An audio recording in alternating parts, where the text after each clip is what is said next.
Hi, sweet friend. Welcome to Watercolor Happy Hour. My name is Volta Smith. I'm the artist behind Color Snack, and this is my husband, Dan. Hi there. Hey, I'm Dan. Hey, I got my hair all nice and curly today. So, rocking this professor look with my glasses and black shirt. And Volta, you have this really cool pink jacket Thank on you. that Yes, goes with well some with your pink florals, glasses. and my long hair, my Yeah, medium length hair. medium length hair. Um, Thank you so much for joining us. So, the other side of the screen, Dan, can you describe what people are viewing on the screen? Yeah, well, we'll segue into that a little more organically next time. Yeah. But so yes, that awkward introduction is Volta trying to be inclusive and letting everybody know people that are maybe listening versus viewing or not able to see the screen, so we can describe kind of the context that's going on. So we're trying to workshop exactly how to make that More natural. We should probably practice it a bit. But yeah, on the other side of the screen, we have just a setup of our cocktail. We have a Roku Gin, a thing of Guar Gum, and some Kumquats that will all come into play shortly. Yeah, I could show Hey, this. Matt, I what's show going these on, little man? guys.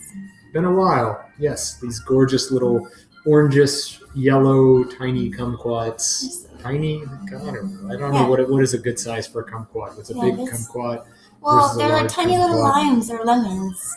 Yeah, well, they are sort of a mixture between Yeah. limes and lemons. Yes, but I like this jacket though. Oh, thank you. Tell me about this thing.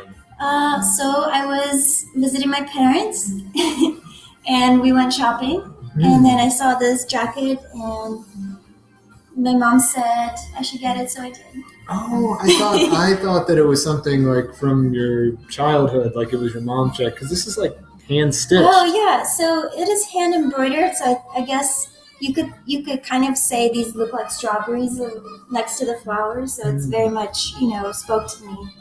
Oh, never mind then. I thought that it's something like your mom had from her childhood or something along those lines. Never mind. That was a unnecessary. Yes. Not sponsored. Let me brag about this hand embroidered thing that I got off the clearance rack at TJ Maxx. All right. Well, another incredibly awkward segue, something that is not ever on the clearance rack at any bar you go to, is a Ramos Gin Fizz. The cocktail we're making today is a bit of a riff off of a Ramos, or Ramos, depending on how you pronounce it. This is a cocktail that goes way back. This is an old cocktail from New Orleans. It was originally called the New Orleans Fizz, but the bartender that invented it, Ramos, became so well recognized for this particular cocktail that it became a Ramos Gin Fizz. For those of you that have been following the whole cocktail scene on YouTube and all the content creation around cocktails, you might remember a whole pandemic endeavor in 2020 where all the different cocktail channels were passing around a shaker because the Ramos Fizz requires so much darn shaking.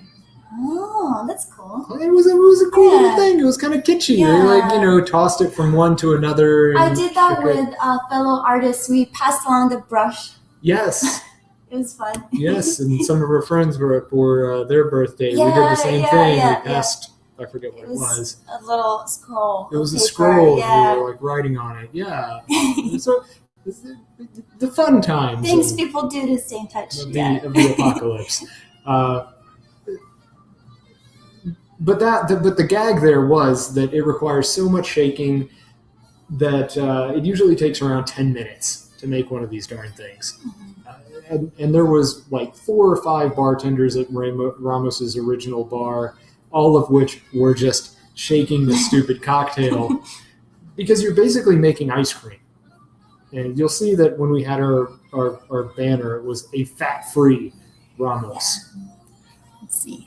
Yeah, I'll pull up the banner. This thing. Yeah. A fat-free Ramos Gin Fizz made with kumquats.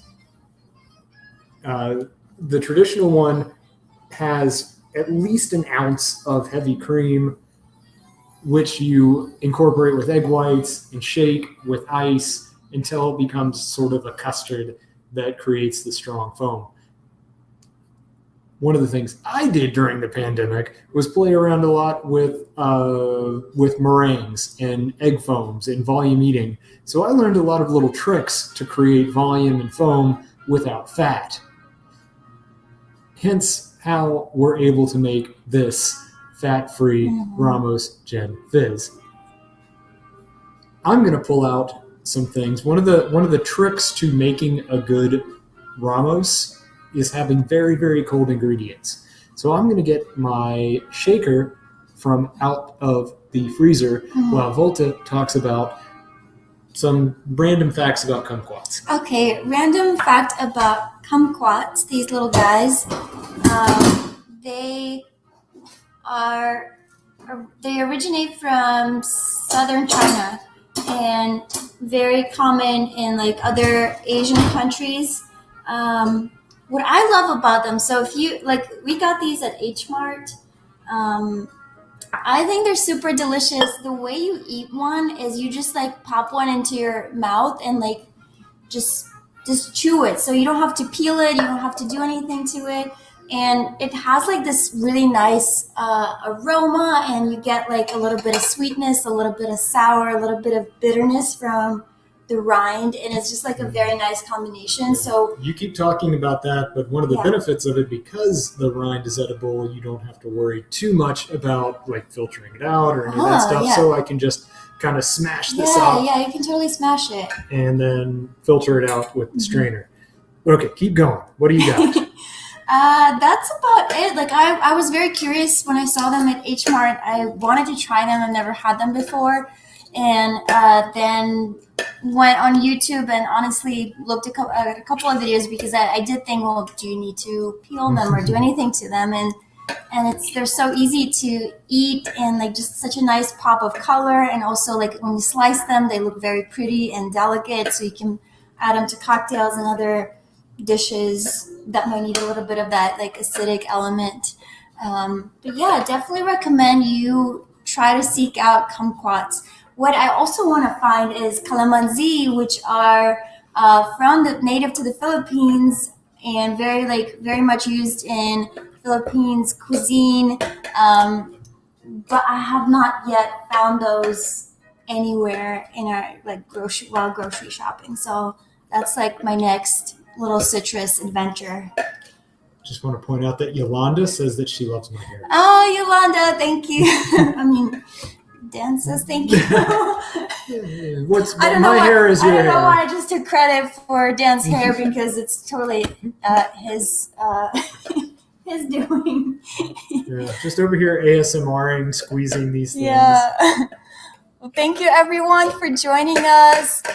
Gerald, hi Georgetta, Matt, Zafreen, hello, Patricia. Welcome. Thank you so much for tuning in tonight. I'm really excited to see this cocktail come to life because it really like is such I would say a showstopper cocktail. So if you want to impress your guests or someone, definitely like this is a good option. Yes, and I'm gonna make a riff on this thing where I'm working on a way to make it in a KitchenAid. Because I think you can batch this. Oh. The technique that I have here, I'm pretty sure that you could batch it. Mm-hmm.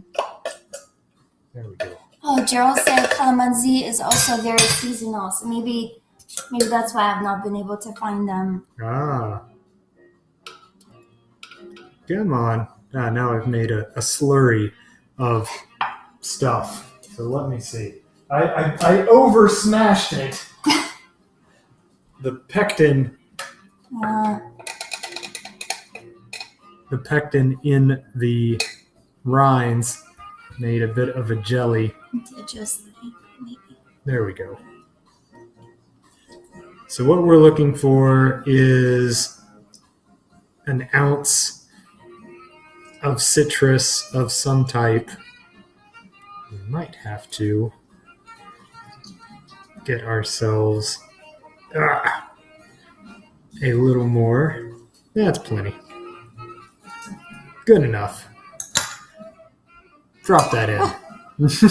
Why did that start on you? I don't know. It looked like it was gonna splash over Yes, I have a couple my extra. beautiful TJ Maxx.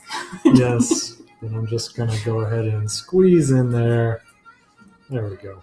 Get some fresh juice. Mm-hmm. Very, very classy. You're welcome, people. That's all we needed. A little bit more. So. Oh, it smells amazing. Yes. And unlike. Gotta get that out too. So unlike the traditional Ramos, I'm going to take all the ingredients except for the egg whites and that secret syrup ingredient that we're going to add at the end to give it some color.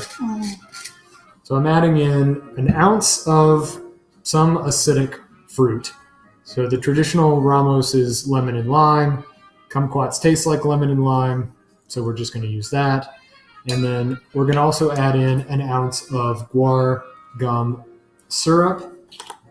The gum syrup, as opposed to traditional simple syrup, just has the addition of guar gum, a little bit of that as you mix it up, and that helps thicken things up and gives us some more ability to stay as a foam. It enhances the structural integrity of our egg foam. And for people that are not familiar with guar gum, do you have any? Because this is like you can find this at any grocery store, right? Yes. And it lasts a long time because you just use like a very little. Forever. Yeah, so it's like a good pantry item, I think. And there's multiple uses aside from what you're doing it. Yeah, I'll use it in a lot of stuff. Anything that I want to create a little bit more like mouthfeel thickness in. You'll also see it called like gum arabic. I think gum arabic is technically a little different, but I think it's the same type of root. Xanthan gum, cornstarch, any of those things that you want to thicken.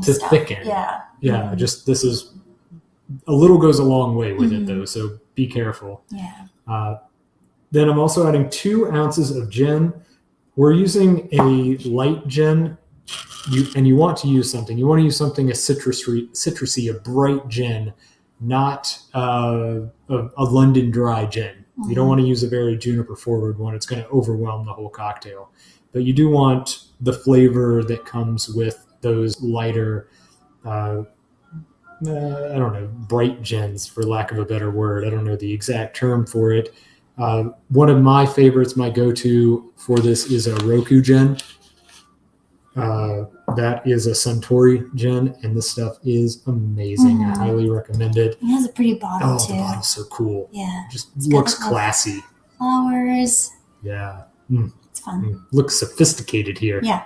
All right. So now what we're going to do is a little different in that we're just going to take some nice big ice cubes. Part of how we're able to make this Ramos style foam is that we're not going to dilute things too much. We're going to keep it cold and we're not going to dilute it. So I am going to take this random chopstick and just stir in my chilled. How long do you chill the glass for, or the shaker? As long as you want, but at least 10 minutes. Okay. And then we're just going to stir until we start to feel it get really cold to the touch on the outside. Not much at all, but enough to be cold. We're being very cautious that we don't over dilute the liquid so that we can have it stand up at the end. So now into the larger shaker, I'm just going to double strain that in case any of the seeds got cut up in our kumquats. Oh, it smells so good. Oh, yeah. It smells so kumquatty. And now we're going to do the equivalent of 1 egg white, which is an ounce, or 1 egg white that you would break apart, which is 1.5 ounces of also cold. Pasteurized. Pasteurized Safe. egg whites. Safe to consume. Again, this is a hill I will die on. You do not need fresh egg whites. You do not need like freshly cracked egg whites in a cocktail. In fact, it is far, far safer to have pasteurized egg whites because the risk of salmonella is significantly lower. Salmonella from eggs comes from the outside of the eggs, not from inside of them. Actually, did not know that. Yeah, and they are theoretically pasteurized, but it's, well, in Europe, they will pasteurize the eggs, whereas in the States, they are not. That said, it's still a good idea to keep them cold. So I'm going to put it back in the fridge before I get out my milk frother. So if you see people making this online, they spend forever whipping or shaking and shaking. In fact, they'll do a oh yeah. Yeah, pull it up. Look at how fast that thing is foaming up already. Oh my god. It's so hard because it's backwards. Yeah. There we go. Yes. There. This is much, much, much easier than doing the whole shaking mechanism that you'll see people do, where they'll put a few ice cubes in and they'll just shake and shake and shake until it completely dissolves. All I have to do is just whip those egg whites until we get a nice foam. What are you doing? There, I can move over a little bit because you can see that foam just expand. Oh, so cool.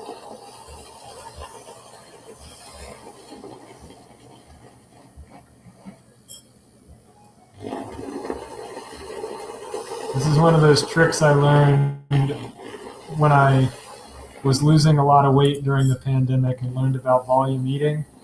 Anything with egg whites, guar gum or xanthan gum, and aeration makes you feel like you're getting way more food. And for somebody that likes to eat a lot like me, it is a dietary lifesaver.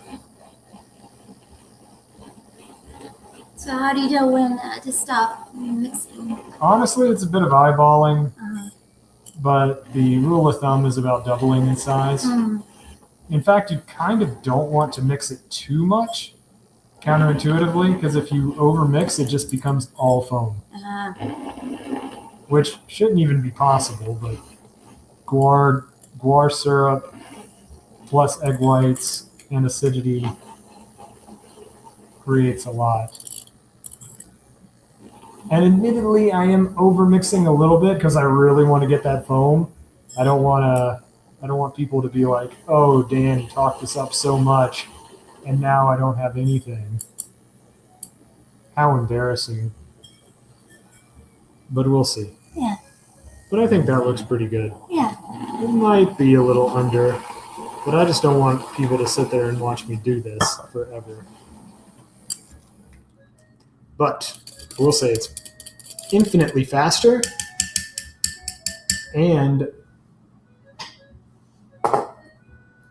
easier than the traditional Ramos. And now we're just going to do one quick shake just to incorporate that liquid in. We don't want it to actually be too foamy. We want it to kind of open up those bubbles.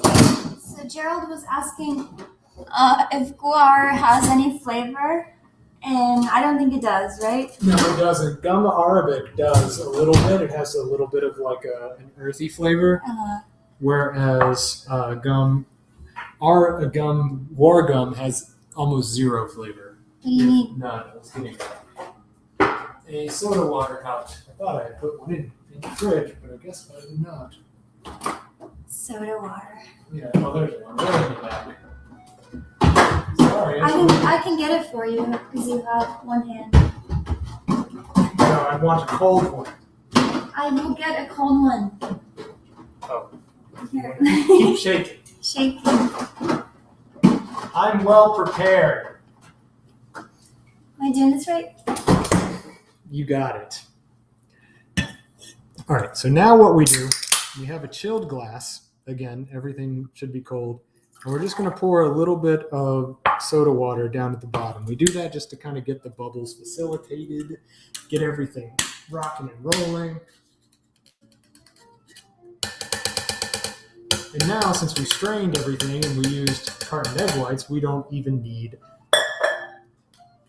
to strain. We want to pour aggressively. Wait. Oh, sorry. Well, you were bad at that. Okay. Pour aggressively until we're just about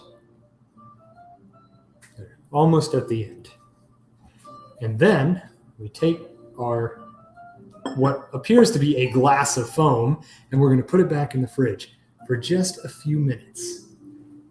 We do that back in the freezer, I should say. Back in the freezer. Back in the freezer. We do that because we want that foam to kind of solidify.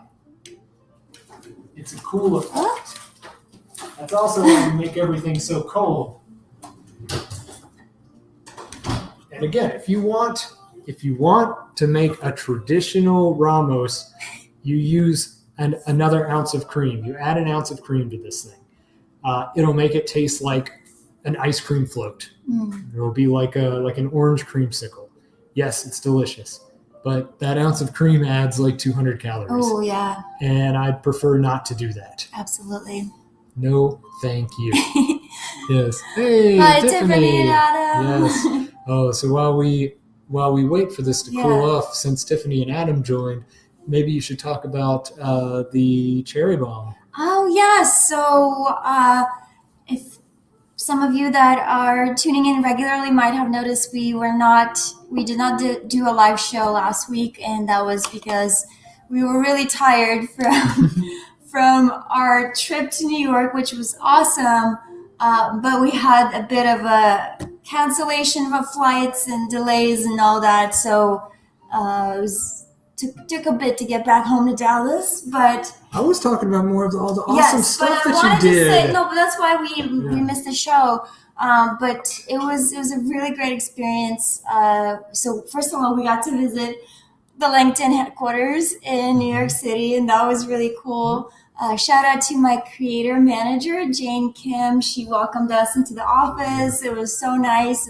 The library was so cool. Yeah, there's they have a library place on the 26th floor, and it was such a cool view. And then Cherry Bomb was, so for those of you that might not be familiar, Cherry Bomb is a media and magazine company that celebrates women in food. And I was invited to do a brand activation for actually one of my past clients, Bouvet La Dubé, which I've done a workshop with also through Cherry Bomb. So it's like such a great community because they always are like supporting women, like connecting you to people and like making opportunities happen. And oh my God, it was like the best of times just to be around, connect with people. And yes, circling back to Tiffany and Adam, Tiffany was one of my pandemic friends. We met kind of, I guess, on Instagram and became close friends that way, and finally got to meet each other in person and go to Cherry Bomb Jubilee event. So that was like just such a special happening. So grateful. Yeah, and while you and Tiffany were hanging out at Cherry Bomb, the husbands. So we set up Dan and Adam to have like a kind of like a meet cute rom-com New York meet cute. It was a play date. It was fun.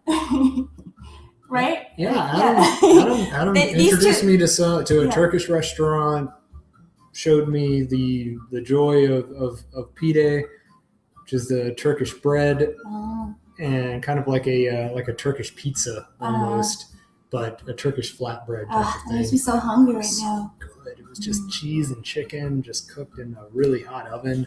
Yeah. Oh man, it was delicious. That's awesome. Yes, #romcom. Thanks, Tiffany. You also forgot to mention the premiere Oh yes. So thanks to also Cherry Bomb, they invited some of the attendees. You had to sign up to join, but basically, like they had a premiere of the Julia show that's on HBO Max right now. Awesome show, highly recommended. Oh, Not just because we got to see it this. honestly is such a great show. It's so inspiring to see Julia Child in her like the beginning of her journey as she started cooking on TV, and I don't know. I'm constantly inspired by her story because she had so many things that weren't going her way, but she still kept believing in her dream. And I think that's so important to see, like, just evidence of other people doing that, because otherwise it's just so hard. It's so hard to keep going sometimes when things aren't just happening, you know? Yeah, Julia Child was like the OG content creator. She kind of manifested her own destiny. Yeah. I had no idea. I didn't know anything about Julia Child's life until I got exposed to all these Julia Child fanatics. Yeah. But the show actually is not a documentary. It's more of like a creative take of like what could have happened, based on true events, but not, following obviously a documentarian type of style, which I think is even better because it's so, there's just so much passion and like the set design. It's definitely a period piece, and like they paid so much attention to all these different elements. So I could talk about this show forever. Highly recommend you want to check it out. Yeah. Well, it didn't hurt that we had we were there with Janie. Oh yes, my sweet friend Janie. So she is actually a contestant on the Julia Child competition or cooking challenge. Julia Child challenge. But it's a competition show where people make dishes based on Julia's recipes, and then they compete. And also a good show to check out if you're into that kind of stuff. Yeah, the one of the producers of the HBO Julia Child show, Julia, he mentioned this kind of new zeitgeist that has emerged in the collective unconsciousness of people because of the pandemic. We all got into cooking, and we all got into these individual hobbies. So Julia Child kind of became in the forefront of our consciousness because she made food approachable. She was the original YouTube cooking channel. TikTok chef. The original cooking TikTok chef. And that made sense. Like, okay, so now that's why Julia's resonating with everyone.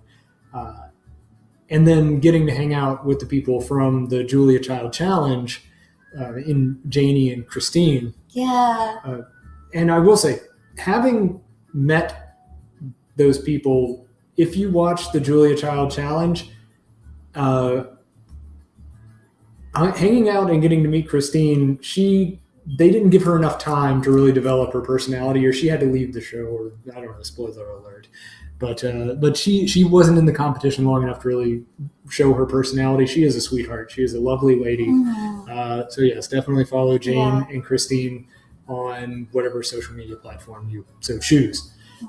Yes. So with that out of the way. Thanks for coming to our Julia TED Talk. Yes. Let me get this show on the road now that we have this glorious. All right. So foam. that was about 5 minutes, I think. Give or take. I think 1 minute is probably sufficient, or 2 minutes is probably sufficient. Let me add this to the stream so we can see the color changing. Yes, there we go. Okay, because there's all kinds of effects. Yeah. We're not very good teammates here. You're moving it in the let go of the camera so that I can move. You keep moving it in the opposite direction that I was. Well, maybe you keep moving it in the opposite direction. We keep moving it in the opposite direction of each other. So foamy. Yes. So you can see that it's solidified now. So we're going to take this now comically large straw. It's a very large straw. And poke a hole down the middle, and take this. This stuff's so cool. It's a French syrup. The classic one is grenadine, but it's delicious. If you can't find that, strawberry syrup, grenadine, whatever you want, any of them. Ooh, what's this? Gerald has a fun fact. Oh, Gerald. Gerald says Julia Child's kitchen is a historic artifact on display on the ground floor of the Smithsonian Institution's National Museum of American History in D.C. Oh my gosh, Tiffany, you guys are in D.C. Have you ever been there? I know Janie, our friend, she actually got to visit, and I want to say she went at a time where they were like almost like maybe they're closing down for renovations or something, and she got to spend like a lot of time by herself in the kitchen. And you can imagine, like, Janie's such a huge fan of Julia that it was just like I just so happy for her. Yes. Oh, Tiffany husband, awesome. We need to go when we come visit. Yes, and I poured a little extra syrup to make it nice and effective. Yeah. So it's gonna be sweet. Mm-hmm. You don't need to do that much, but it does look cool. Now, last but not least, we are gonna pour in this foam, Oh, look at that. and that gives us the classic Ramos. Oh my God, And that's so cool. just by pouring in, why not? We'll go crazy. There you go. Yes, because of all that whipping and cooling and all those things. Do more. Well, it's gonna fall Do over. more. Okay, fine. For dramatic effect. Okay, do you want me to put the garnish on or not? Oh, yeah. There you go. Going crazy. Yeah. I don't think we're gonna be able to put any garnish on it now. That's gonna fall right over. But you know what? Why not? Now, if we hadn't made this giant, the signature of the Ramos is that, oh, look at that, it still stands up. Well, Is that the foam show itself? or I guess. The foam itself will hold up a straw, but it's falling over already. I'm gonna try it. I'm sure that's going to be all syrup. That is gonna be. That is all syrup. Yeah.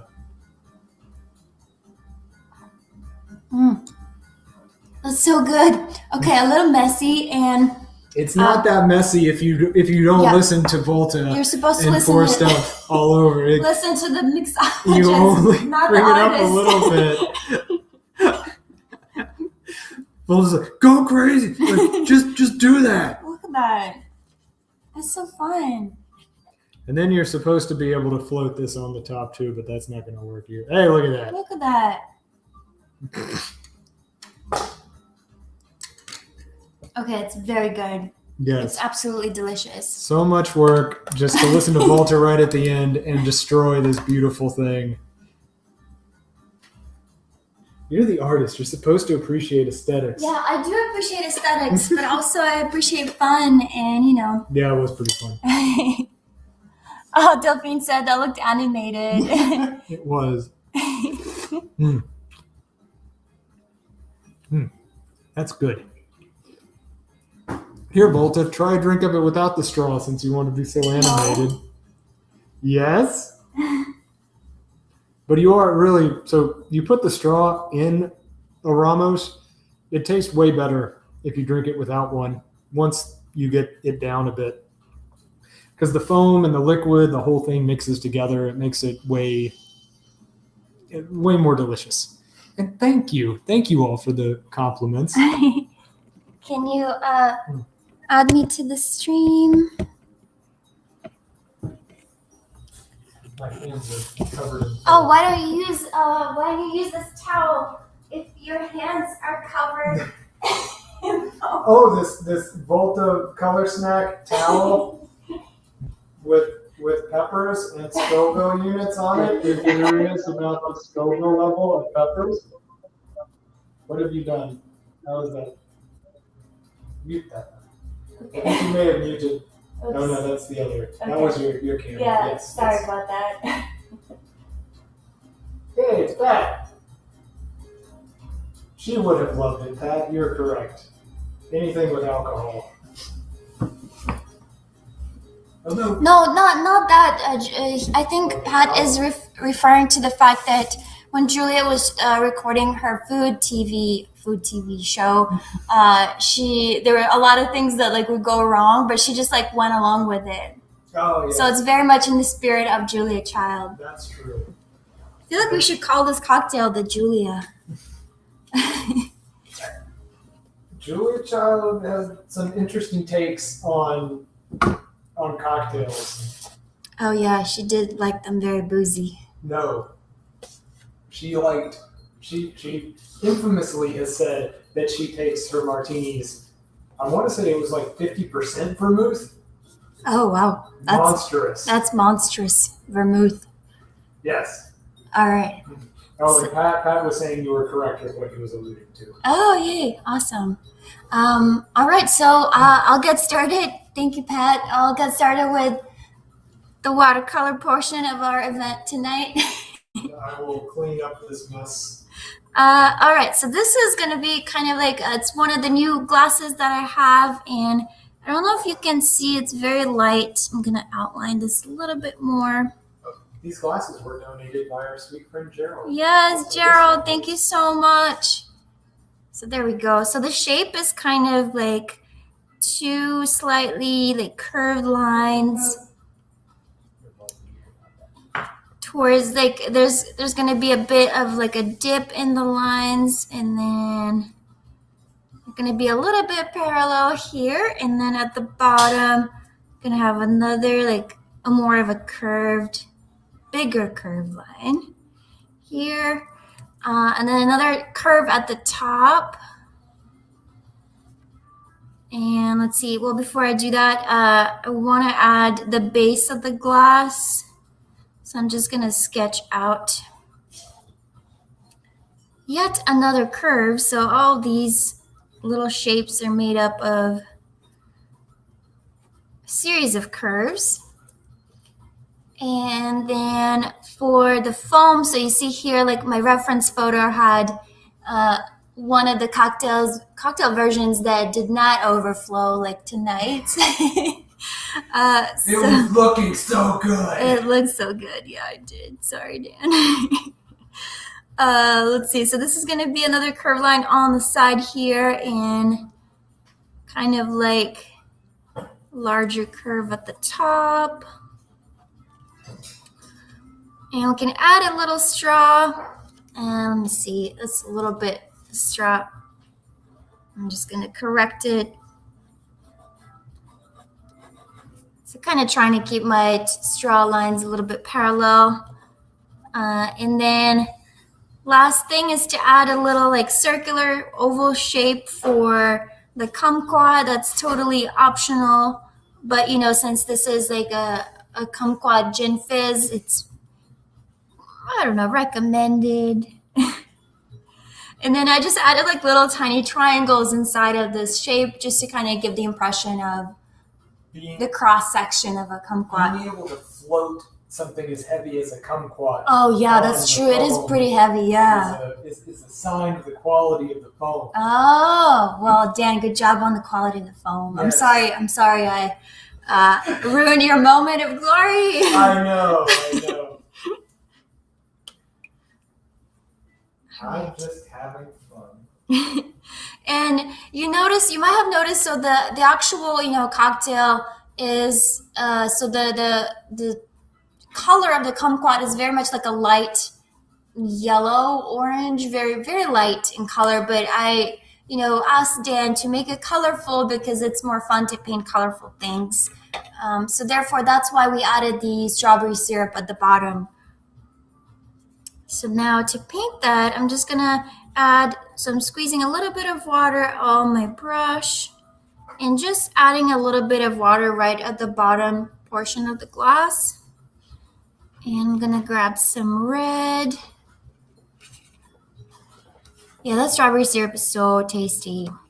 Yeah, and it worked well with the whole fat-free angle because the fat helps kind of cut through the acidity of the fizz normally with the cream, but adding in the syrup, you can also balance acidity with sweetness. So it's either sweet and sour or fatty and sour, savory and sour. As long as you can balance those two things, it makes for a good cocktail. So it works. You can put that back. No, okay, sorry. Nice facts. So you might have noticed I dropped a little bit of red right here at the edge of my shape. And because of that, like some of the red is like flowing into the upper portion of the glass. And we can just extend this a little bit. So I'm cleaning off my brush and just adding basically a little bit more water, and that helps to give that watercolory effect, very like flowy and organic, natural type of look. And then I wanted to show you, so typically, you know, when you think of shadows and like what, like objects that are white, for example, that foam was very, very white. So how do you paint that with watercolors? Your instinct might be to grab a gray color or a black and, you know, dilute it. But I want to encourage you to like test out other colors for your shadows. So here I'm using a lot of purple. I'm just going to mix in a little bit of purple in my palette and even a touch of blue. And I'm adding a lot of water. Pardon my palette situation. It's really messy right now, but I'm adding a lot of water to dilute it so that it's still very light in value. And I'm just going to use that little bit to kind of outline the glass a little, and then in the areas where, so the light source is coming from the left hand side, you know, there's like little bits of like shadows cast from the objects or just on the opposite side. And then so I added a little bit of purple. Now I'm going to clean off the brush and soften this to kind of spread it out.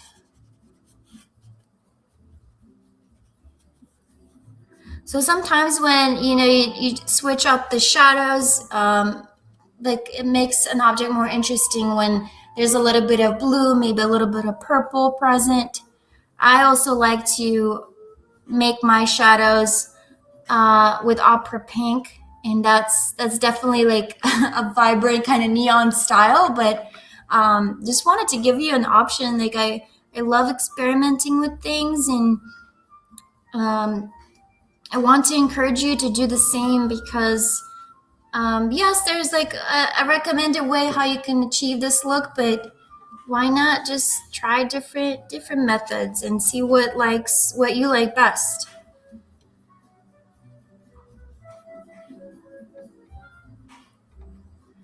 All right, I'm just gonna see, now I'm gonna do paint the kumquat. I'm gonna use a golden orange.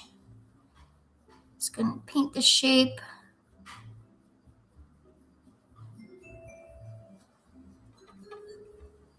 And for the straw, I will use a Payne's Gray because I wanted to kind of look a little different from the foam. So I wanted to almost look metallic, and Payne's Gray is a cooler gray, so it'll give me that effect, and it'll also like not blend in entirely with this portion, which, you know, I clearly wanted to look like a white part of the shape.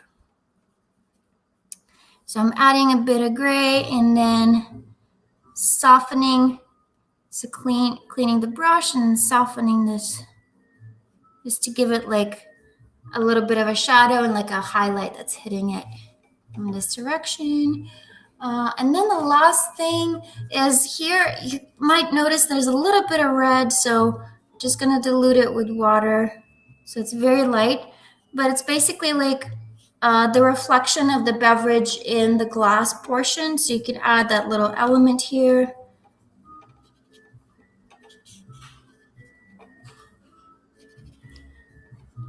Dan, can you check the? Oh, sure. All right, and then I was getting excited. I had some modeling work, like data science modeling. Dan is into modeling. Did you guys know? Yes. I manage models with my computer. So one last thing I'm adding here is a shadow, and I'm making it blue because I really want it to pop. So why not? Feeling very artsy. Ooh, that's a very artsy shadow. That is such an artsy shadow, you guys. I'm just softening it. Okay. We're just having fun today. Messing up. What, messing up Dan's genius cocktail? I'm gonna stop giving you a hard time about that before people think I'm actually upset. I just like being a booger, as my mom would say. Yeah, that's Dan. All right, so there you have it. This is a gin Ramos Fizz watercolor cocktail. I like the new shape of the glass, courtesy of our friend Gerald. Thank you so much. I've gotten. You guys have no idea how It's much been so Volta fun. complained about painting the same glass over and over Well, again. it just gets boring. You know, we wanna like have fun. She can only say, paint these parallel lines so many times. Yes. Paint these parallel lines. We have two parallel lines. Lines. Or other Now glasses. it's all like Not curves. quite parallel lines. Yeah. Slightly curved lines. Yeah, almost parallel. All right. Well, thank you guys so much for tuning in today. I hope this inspires you to maybe at least explore like gum Arabic and try this cocktail because it was very, very easy. I would say like I could probably even make it. Yeah. It's very approachable. It's not like you don't have to shake a lot, which I really like because I don't like. It's a way more approachable way of making a Ramos. The Ramos is notoriously hard. It's considered one of the most difficult cocktails, but using this method makes it infinitely easier. Mm-hmm. So yeah, you can show off to your friends. Yeah, definitely like a showstopper. Yeah, and like I was saying, I'm gonna mess around with this. Maybe Volta might share something on my efforts, but I'm pretty sure that you can batch it with a KitchenAid with a whisk attachment. I think you can make 4 of these at a time. Well, we should try that out. And I am willing to sacrifice an entire cup of gin to experiment with this, because that would require 8 ounces of gin. Yeah, that's a lot. Maybe we should have some friends over for that. Yes. I'm Yes. definitely not drinking 3 of these. I like how in this scenario you're drinking 3 and I'm drinking 1. Yeah. Well, obviously you have one. Yes, I would have 1. You would have the rest. All right. Well, guys, thank you so much for tuning in. We'll be back next week, same time, same place, and I hope you have a wonderful rest of your week. All right. Ciao. Bye, everyone. Cheers.